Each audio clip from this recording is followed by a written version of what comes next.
ప్రభునందు ప్రియమైన విశ్వవాణి సజీవ దర్శనం వీక్షకులకు ప్రభు అయిన యేసుక్రీస్తు వారి ఘనమైన నామంలో శుభములు. ప్రియులారా, ప్రభు రాకడ త్వరగా వచ్చుచున్నది అని వింటుంటే ఇంకా ఎప్పుడు అని ఆలోచిస్తున్నావా? అయితే ఈ దిన వర్తమానం నీ కొరకే. ప్రార్థనతో ఈ దిన ధ్యానాన్ని ప్రారంభించుకుందాం. మమ్మలను మిక్కిలిగా ప్రేమించిన మా ప్రేమగల పరలోకపు తండ్రి, పరిశుద్ధుడైన దేవ, మా కొరకు 2026 సంవత్సరాల క్రితం ఈ భూమి మీద నువ్వు జన్మించి తండ్రి మా కొరకు శిల్వ యాగము ద్వారా మా నిమిత్తం ప్రాయశ్చిత్తం జరిగించి తిరిగి 3వ దినాన లేచి తండ్రి నీ రాకడ సమయంలో మేము సిద్ధంగా ఉండాలి అని, మమ్మల్ని నిత్య రాజ్యంలోనికి మీరు తీసుకెళ్తానని వాగ్దానం ఇచ్చారు. ఆ వాగ్దానం పూర్తి చేసుకోవడానికి, ఆ వాగ్దానం మా జీవితంలో నెరవేర్పులోనికి రావడానికి,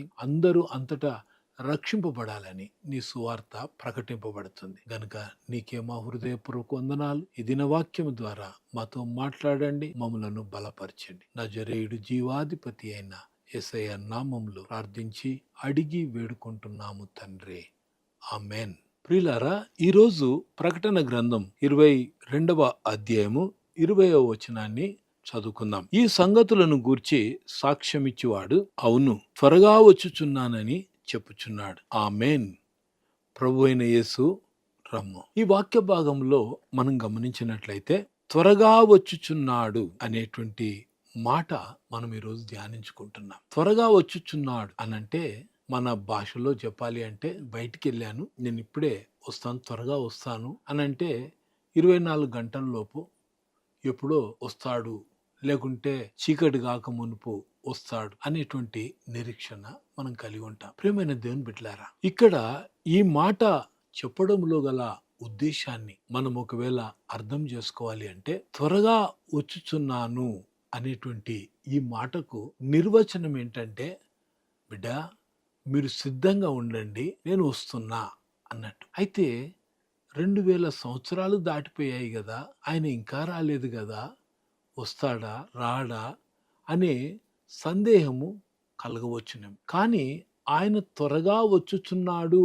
అనేటువంటి ఈ మాట ఒకవేళ ఆలోచన చేస్తే గనక, ప్రభు వారికి ఒక దినము 1000 సంవత్సరాలతో సమానం. అంటే దాన్ని బట్టి అర్థం చేసుకుంటే 2 రోజులు అయిందంతే. ఆయన త్వరగా వచ్చుచున్నాను అనేటువంటి ఈ మాట మనకు తెలియజేయడంలో గల ఉద్దేశం ఏంటంటే, ఆయన వస్తున్నాడు గనక మనం సిద్ధంగా ఉందాం, లేకుంటే మనము ఇతరులను సిద్ధపరుస్తాం అనేది ఆలోచన ఉండాల. ప్రియమైన దేవుని బిడ్డలారా, దేవుడు మనల్ని ఎంతగానో ప్రేమిస్తున్నాడు. ఆయన ప్రేమ శాశ్వతమైనది, ఆయన ప్రేమ ఉన్నతమైనది. ఆ ప్రేమను బట్టే మనల్ని దేవునికి దగ్గర చేర్చటానికి ఆయన శిలువ మరణం పొంది ఎంతో కిరాతకంగా చంపబడి ఆయన సమాధి చేయబడి 3వ దినాన ఆయన లేచాడు. ఆయన వెళ్తూ ఇచ్చిన సందేశం ఏమిటనంటే, మత్తయి సువార్త 28వ అధ్యాయము 19వ వచనాన్ని మనం గమనిస్తే, కాబట్టి మీరు వెళ్ళి సమస్త జనులను శిష్యులనుగా చేయుడి అని అంటున్నాడు. అంటూ తండ్రి యొక్కయు కుమారుని యొక్కయు పరిశుద్ధాత్మ నామంలో బాప్తిసం ఇచ్చుచు వారిని మరి ప్రభు చెంతగా నడిపించాలని ప్రభు మాట్లాడుతున్నాడు. సో ఆయన మాటల యొక్క పరమార్థం ఏమిటి అనంటే, భూప్రపంచంలో ఉన్న ప్రజలందరూ కూడా రక్షింపబడాలి, ప్రజలందరూ కూడా దేవునికి దగ్గరగా ఉండాలి. ఎందుకు దేవునికి దగ్గర ఉండాలి అంటే, దేవునికి దగ్గరగా ఉంటే గనక పాపం అనేది దూరం అవుతుంది. పాపానికి దగ్గరగా ఉంటే గనక మనం దేవునికి దూరం అవుతాం. దేవుని ఆశ, దేవుని యొక్క సంకల్పం అంతా ఏమిటి అనేది మనం ఆలోచన చేస్తే, ఆయన ఈ భూమి మీదకి రావడంలో గల ఉద్దేశమే అందరూ రక్షింపబడాలని, అందరూ ఆయన తట్టు తిరగాలని, అందరూ ఆయన పైన నమ్మకం ఉంచి ఆయన చేసినటువంటి శిల్వ కార్యాన్ని గుర్తు చేసుకొని ఆ శిల్వ యాగాన్ని నిరర్థకం కాకుండా మనమందరం సువార్త ప్రకటించి మన జీవితాల ద్వారా దేవుణ్ణి మహిమపరచాలని, అందరూ యేసే దేవుడని తెలుసుకునేటట్లుగా చేయాలనేది దేవుని యొక్క ప్రణాళిక. ప్రియమైన దేవుని బిడ్డ, ఈరోజు మనం ఏ పరిస్థితుల్లో ఉన్నా మన జీవితాల ద్వారా ప్రభువుని పరిచయం చేయాలి, మన జీవితం ద్వారా ప్రభువుని గురించి ప్రకటించాలి. ఈరోజు నోటితో ప్రకటిస్తేనే ఇది అనేది కాదు, గాని మన జీవితం ఏదైతే ఉందో ఈ జీవితం ద్వారా ప్రభు బిడ్డలు ఈ విధంగా ఉంటారు అనేటువంటి సత్యాన్ని బయలుపరచాలి. అంతియోకయలో మొదటిగా క్రైస్తవులుగా పిలువబడటానికి గల ఒక కారణం ఏంటంటే ప్రభుని నమ్ముకున్న తర్వాత వారి జీవితాలు మార్చబడ్డాయి. ఈ రోజు మన జీవితాలు కూడా మార్చబడిన స్థితిలో ఉండాలి. చాలా మంది జీవితాలు, మేము పుట్టుకతో క్రైస్తవులమండి, మా పేరు అబ్రహాం, మా పేరు ఇస్సాకు, మా పేరు ఇజ్రాయెల్, ఫలానా ఫలానా పేర్లు అని క్రైస్తవ పేర్లు పెట్టుకున్నంత మాత్రాన సరిపోదు. ఒకరోజు ఈ విధంగానే ఓ ప్రాంతానికి వెళ్ళి మందిరంలో మాట్లాడుతూ ఉంటే ఆయన మనం పరలోక రాజ్యంలో చేరాలి అన్నట్లయితే మనమందరం కూడా దేవుని మార్గంలో ఉండాలి అని చెప్తూ వచ్చారు. అందుకే దేవుని మార్గంలో ఉండాలి అంటే ఈ లోకంలో ఉన్నటువంటి వ్యసనాలు అయితేనేమి, ఈ లోకంలో ఉండేటువంటి పాపాన్ని అయితేనేమి, ఈ లోకంలో ఉన్నటువంటి పరిస్థితులకు భిన్నంగా ప్రత్యేకమైనటువంటి జీవితాన్ని జీవించాలి. కొంతమంది పేర్లు సమూయేలు అంటే ఓ పెద్ద ప్రవక్త. సమూయేలు అని పేరు ఉంటుంది, కానీ ఆ సమూయేలు అని పేరు కలిగినటువంటి వ్యక్తి కొన్నిసార్లు సారా దుకాణంలో కనిపిస్తాడు. గ్రామాల్లో ఇది సర్వసాధారణంగా జరుగుతుంటాయి. పేరు క్రైస్తవ పేరే, సారా దుకాణంలో ఉంటాడు. ఇలాగే మాట్లాడుతుంటే ఒక పాప అంటుంది, అంకుల్ మీరు చెప్పినటువంటి రీతిలో సమూయేల్ అనేటువంటి ఒక అంకుల్ ఉన్నాడు, ఆ అంకుల్ ఇప్పుడు సారా దుకాణంలోనే ఉన్నాడు అంకుల్ అని చెప్తుంది. ప్రియమైన దేవుని బిడ్డ, దేవుని కొరకు ఆయన పేరు పెట్టబడినటువంటి ప్రజలముగా ఆయన నామ మహిమార్థమై మనం జీవించే వారంగా ఉండాలి, ఆయనను ప్రకటించే వారంగా ఉండాలి. చాలా మంది క్రిస్మస్ దినాల్లో అంటూ ఉంటారు, ఏమండి క్రిస్మస్ పార్టీ మీరు బాగా చేస్తారండి అని అంటారు. క్రిస్మస్ పార్టీ బాగా చేస్తారు అని అంటే చాలా మంది ఏమనుకుంటారంటే బయట అయితే స్టార్ ఉంటుందండి, లోపల బార్ ఉంటుందండి అని అంటారంట. బార్ ఉంటుందండి అని అంటే త్రాగుడు ఉంటుందండి మీ ఇంట్లో, ఈ పండుగ రోజున సంతోషం కదండి, అనుభవించాలి కదండి అని అంటారంట. ప్రియమైన దేవుని బిడ్డ, ఈ రోజు గనుక మనం ప్రభు బిడ్డలమని చెప్పుకుంటూ అవతలి వారి మార్పు కొరకు మనం పని చేయకుండా మన సొంతంగా మన ఆనందం కొరకు, లేకుంటే ఎవరినో స్నేహితులను సంతోషపరచడానికి వారికి ఏదో ఆఫర్ చేస్తూ వారిని సంతోష పెట్టాలని ప్రయత్నం చేస్తే గనుక వారితో పాటు మనం కూడా పప్పులో కాలేసినట్లు అవుతుంది. ప్రియమైన దేవుని బిడ్డ, ఈరోజు గమనించు, నువ్వు ప్రభును ఎరిగిన తర్వాత నీ జీవితాన్ని బట్టి ఒక వ్యక్తి అన్నా ప్రభు దగ్గరికి వచ్చాడా? నీ జీవితాన్ని చూసినప్పుడు ఎవరైనా ప్రభువును అంగీకరించారా?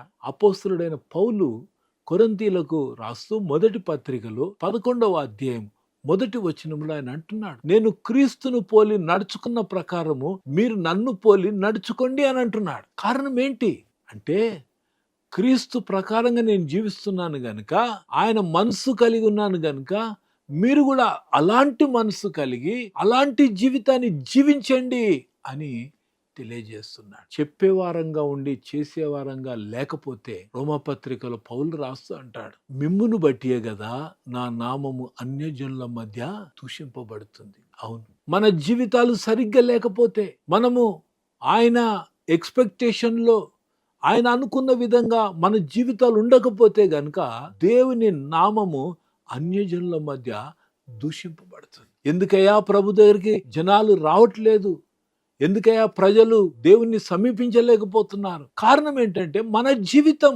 జీవితం సరిగ్గా లేకపోతే అవతలి వ్యక్తి ఏ విధంగా వస్తాడండి? ఈరోజు గమనించాలి, మన జీవితం పైనే అవతలి వ్యక్తి జీవితం ఆధారపడింది. అందుకే తెలియజేస్తున్న మాట ఏంటంటే, ఇదిగో నేను త్వరగా వచ్చుచున్నాను, ఆయన రాకడ బహు సమీపంగా ఉంది. ఆయన రాకడలో మనం సిద్ధపడి ఉండాలా, ఎత్తబడే గుంపులో ఉండాలా. క్రైస్తవ సమాజమా, నువ్వు ఎత్తబడే గుంపులో ఉన్నావా అనేది ఎప్పటికప్పుడు పరీక్షించుకొని మన జీవితాలను అవతలి వ్యక్తులకు ఆశీర్వాదకరంగా మలుచుకోవాలా. ప్రియమైన దేవుని బిడ్డలారా, ఈరోజు ఈ ప్రత్యేకమైన సమయంలో ఒకటి గుర్తుంచుకుందాం, ప్రభువారు అంతగా త్యాగం చేయడానికి గల ఒకే ఒక్క కారణం ఏంటంటే మన జీవితాల ద్వారా ప్రభు ఇంకొకరి జీవితాలను మార్చాలనుకుంటున్నాడు, పరలోక వాసులను చేయాలని ప్రభు ఇష్టపడతా ఉంటున్నాడు. ఈరోజు మన జీవితం ఎలాగుంది ఒకసారి పరీక్షించుకోవాలి. నేను బాగానే ఉన్నాను అనుకుంటే సరిపోదు, అవతలి వ్యక్తి మీరు బాగున్నారండి అని చెప్పగలిగారు. అవతలి వ్యక్తి మన గురించి సాక్ష్యం ఇవ్వాలి. అవతలి వ్యక్తి ప్రభువును ఘనపరిచేటువంటి అనుభవంలో ఉండాలి. ప్రియమైన దేవుని బిడ్డలారా, ఆయన ఈరోజు వస్తే నేను సిద్ధంగా ఉన్నానా అని మనం పరీక్షించుకుంటే గనక, ఒకవేళ మన మనస్సాక్షిని అడిగితే గనక మన మనస్సాక్షి కరెక్ట్గా చెప్తుందన్నమాట, నేను వెళ్ళగలనా లేదా. అందుకే ఒక పాట ఉంటుంది, యేసయ్య వచ్చే వేళ ఎత్తబడేదవా నీవు లేక విడువబడేదవా నీవు అనేది మనం జ్ఞాపకం చేసుకోవాలి. ఆయన రాకడ సమయంలో మనం సిద్ధపడి ఉండాలనే ముందుగానే చెప్తున్నాడు.